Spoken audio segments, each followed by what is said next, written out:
नमस्कार दोस्तों।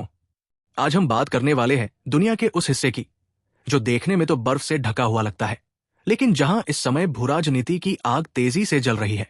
हम बात कर रहे हैं ग्रीनलैंड की, जहां अमेरिका के पूर्व और एक बार फिर शक्तिशाली हो चुके राष्ट्रपति डोनाल्ड ट्रंप के बयानों ने पूरे अटलांटिक गठबंधन को हिलाकर रख दिया है। डोनाल्ड ट्रंप ने एक बार फिर खुले तौर पर कहा है कि संयुक्त राज्य अमेरिका को ग्रीनलैंड पर नियंत्रण चाहिए। उनके अनुसार डेनमार्क न तो अपनी सुरक्षा कर पाने में सक्षम है और न ही ग्रीनलैंड को रूस या चीन जैसे देशों से बचा सकता है। ट्रंप का कहना है कि अगर अमेरिका ने ग्रीनलैंड में अपनी मजबूत और स्थायी मौजूदगी नहीं बनाई तो भविष्य में रूस और चीन आर्कटिक क्षेत्र पर कब्जा कर सकते हैं, जो अमेरिका और यूरोप दोनों के लिए एक गंभीर सुरक्षा खतरा बन सकता है। लेकिन ट्रंप के इस बयान ने डेनमार्क और ग्रीनलैंड दोनों को गहरी ठेस पहुंचाई है। डेनमार्क ने साफ शब्दों में कहा है कि ग्रीनलैंड कोई जमीन का टुकड़ा नहीं है जिसे खरीदा या बेचा जा सके। ग्रीनलैंड के नेताओं ने भी स्पष्ट कर दिया है कि वे न तो अमेरिका का हिस्सा बनना चाहते हैं और न ही किसी दूसरी महाशक्ति के हाथों अपनी संप्रभुता सौंपने को तैयार है। ग्रीनलैंड के विदेश मंत्री का एक लाइव टीवी इंटरव्यू के दौरान भावुक हो जाना इस बात का प्रमाण है कि वहां के लोग इस दबाव को कितनी गहराई से महसूस कर रहे हैं। इस पूरे मामले ने सिर्फ अमेरिका और डेनमार्क के बीच ही तनाव पैदा नहीं किया है, बल्कि नाटो गठबंधन के भीतर भी दरारें साफ दिखाई देने लगी है। यूरोपीय देशों को ये चिंता सता रही है कि अमेरिका अपनी ही सैन्य गठबंधन के एक सदस्य पर जबरदस्ती अपना एजेंडा थोप रहा है। फ्रांस, जर्मनी और अन्य नॉर्डिक देशों को डर है कि अगर अमेरिका इसी तरह एकतरफा फैसले लेता रहा तो नाटो का भविष्य ही संकट में पड़ सकता है। इसी तनाव के बीच यूरोप के कई देशों ने ग्रीनलैंड के समर्थन में अपनी सैन्य मौजूदगी को प्रतीकात्मक रूप से मजबूत करने के संकेत दिए हैं।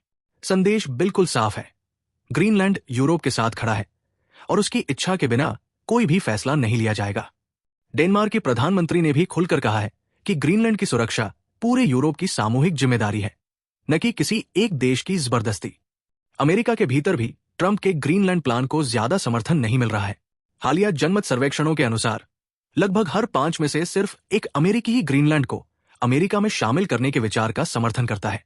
ज्यादातर अमेरिकियों का मानना है कि इससे अमेरिका के पारंपरिक सहयोगियों के साथ रिश्ते खराब हो सकते हैं और अनावश्यक वैश्विक संघर्ष का खतरा बढ़ सकता है।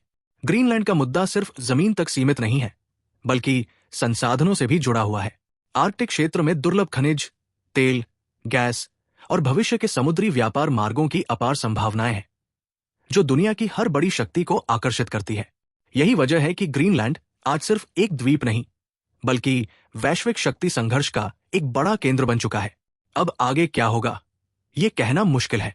अमेरिका अपनी कूटनीतिक कोशिशों को आगे बढ़ाने के संकेत दे रहा है, जबकि ग्रीनलैंड और डेनमार्क अपनी स्वायत्तता और आत्मसम्मान पर किसी भी तरह का समझौता करने के मूड में नहीं दिख रहे हैं। अगर ये टकराव शांतिपूर्ण तरीके से हल नहीं हुआ तो आने वाले समय में नाटो, यूरोप और अमेरिका के रिश्तों पर इसका गहरा असर पड़ सकता है। दोस्तों, ग्रीनलैंड की ये कहानी हमें याद दिलाती है कि आज की दुनिया में जंग सिर्फ सीमाओं पर नहीं, बल्कि कूटनीति, संसाधनों और प्रभाव के लिए भी लड़ी जा रही है। हम इस मुद्दे से जुड़ी हर नई अपडेट आप तक सबसे पहले पहुंचाते रहेंगे। मैं हूं अर्जुन, आप देख रहे हैं नुक्कड़ समाचार। नमस्कार।